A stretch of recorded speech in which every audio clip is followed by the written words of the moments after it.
Hi there, I'm Nancy Nash with Starfish Strength. I love fall recipes. I love pumpkin, I love squash, and today I want to share a healthier take on a roasted butternut squash soup, and I'll show you how to make a cranberry apple relish that will take it to the next level.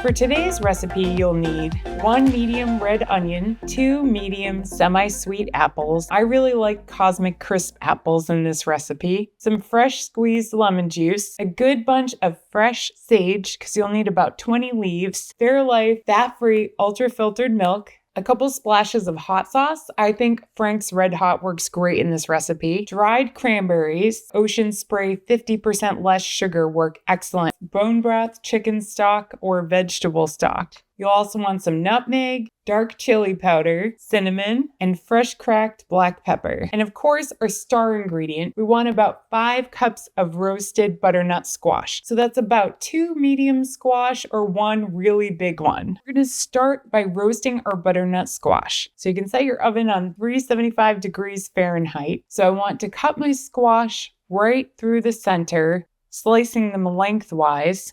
Next, we're gonna scoop out the seeds. And then I'm going to arrange my squash on a pan covered with parchment paper.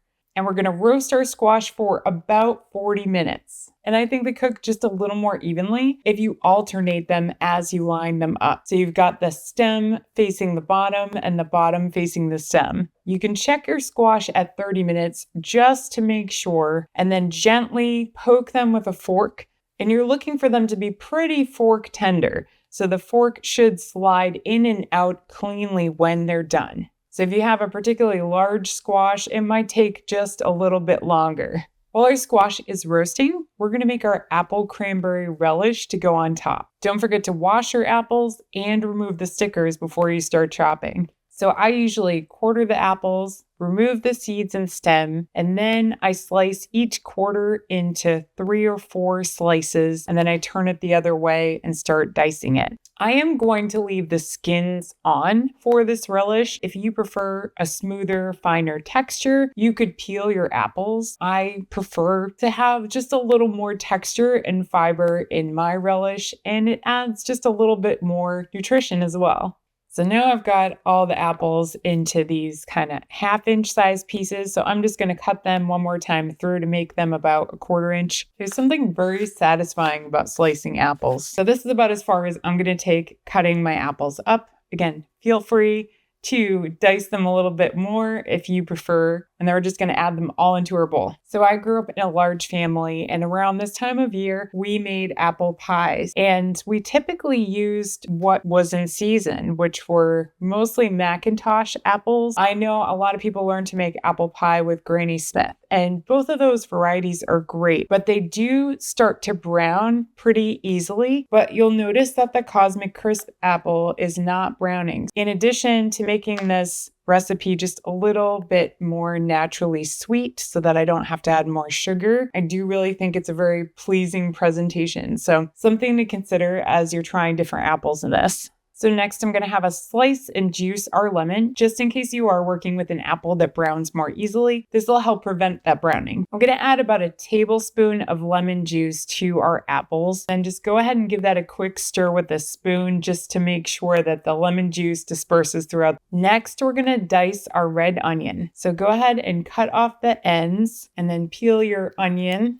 I know there's lots of ways to cut an onion, but this is one way I learned that works pretty well for me. So I'm going to slice my onion in half. And then if you find that stem end, let yourself make your slices coming from the other side of the onion. And then you'll kind of have that little anchor point that'll help you when you get to the dicing part. If you really don't like raw onions, you could leave them out, or you could choose a slightly sweeter onion. I really like the zesty flavor that the red onions bring to this, but I know raw onion isn't for everyone. And if you do need to pop on some sunglasses to avoid tearing, definitely do that. And then once you've got your onion diced, we're going to add that to the bowl as well.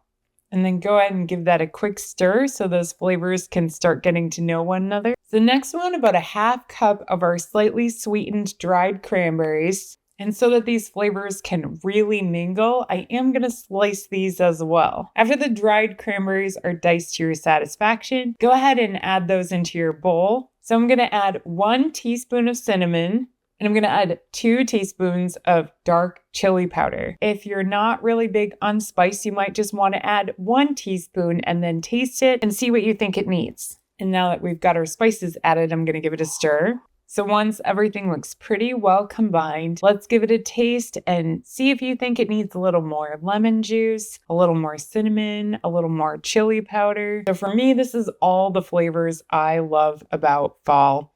If you do find this is a little bit bitter for your taste buds, let it sit in the refrigerator for a couple hours and really come together. And if you still find it to be a little bit bitter, you could add a teaspoon of honey or maple syrup to give it a little bit more sweetness. So go ahead and cover this with a lid or some plastic wrap, and we're going to put it in the refrigerator and let the flavors really come together while we're waiting for our squash. So it looks like our butternut squash is done. So just giving it the fork tender test. Yep, the fork goes in and out really easily, so I know it's done. We're going to let it rest for about 10 minutes before we blend it and finish our soup. So now that our roasted squash has had some time to cool, I'm going to spoon it right out of the skin into my blender. And I'm just going to eyeball about 5 cups of squash, but you can measure this really precisely if you want to.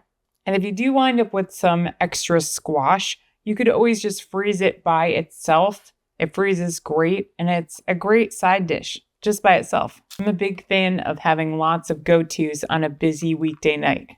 If you do find any stray seeds as you're scooping your squash into the blender, make sure you remove them because that's not really a great texture to have in our soup. So I'm going to add 2 cups of bone broth chicken stock or vegetable stock. And then we're going to blend this on medium till it's fairly smooth.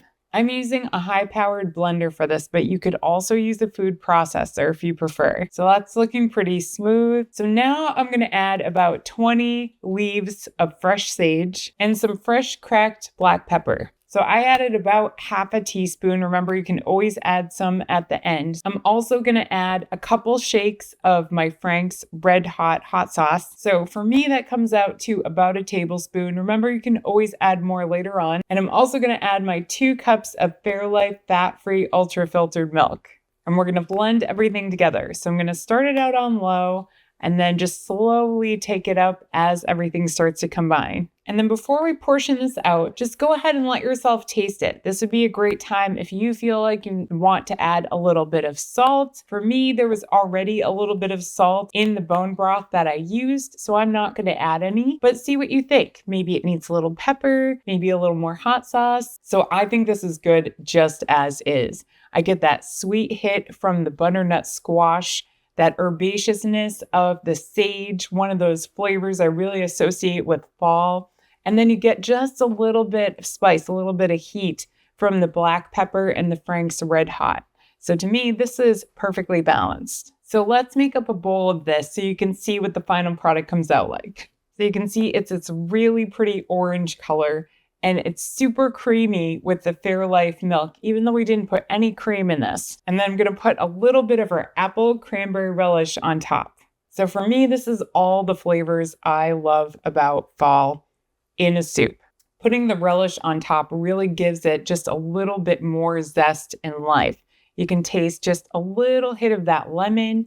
I can taste the red onion coming through, but I can also just get a little kick of that chili powder. And chili powder, hot sauce go great with squash and pumpkin. Thank you, Rachel Ray, for teaching me that one. Thanks so much for making time to cook with me today. I hope you feel better set up going into your next fall gathering with a great new recipe to bring. If you do decide to make this recipe, I'd love to hear how you enjoyed it. Please check out the rest of my YouTube channel for more healthy living tips and recipes. And in the meantime, I look forward to continuing this journey with you. I'll see you in the next video.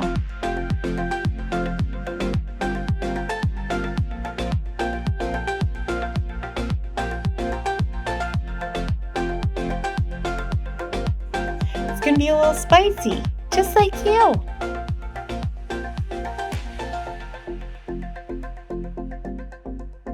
Yeah.